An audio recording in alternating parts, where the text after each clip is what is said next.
An Iranian mother, Samira al-Nijad, whose life was filled with brokenness, vengeance, bitterness, and hatred for 7 years, after her son Abdullah Hosseinzadeh was killed at the age of 18 by Balal in a street brawl in the autumn of 2007. 7 years later, 2014, 10 days before the execution was due, Samira had a dream that her son was asking her not to take revenge, but she couldn't convince herself to forgive. 2 nights before that execution day, she dreamed once again about her son, but this time her son refused to speak to her. Samira was struggling to persuade herself to forgive the killer, but her husband said to her, "Look to God and let's see what happens." In the early hours of Tuesday morning, Balal was brought outside the prison gates in the front of the crowd. He was standing on the chair, 2 hands tied on his back, blindfolded while they were putting the noose around his neck, and then he began shouting for forgiveness. Within seconds, before his final breath, unexpectedly, Samira came closer to Balal and slapped him on the face, and immediately Samira felt as if the rage vanished in her heart, and as if the blood in her vein began to flow again, and she burst into tears and asked her husband to unhook the rope around his neck.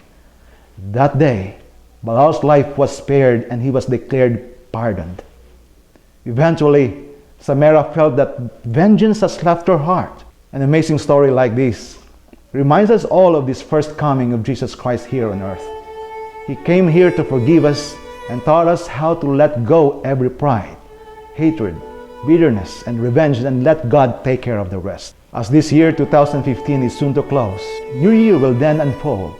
Let's remember these words in Colossians 3:8-10, and verses 12-14. It says, "But now you must put them all away: anger, wrath, malice, slander, and obscene talk from your mouth. Do not lie to one another, seeing that you have put off the old self with its practices and put on the new self, which is being renewed in the knowledge after the image of its Creator. Put on then, as God's chosen ones, holy and beloved, compassionate hearts, kindness, humility, meekness, and patience, bearing with one another, and if one has a complaint against another, forgiving each other as the Lord has forgiven you, so you also must forgive.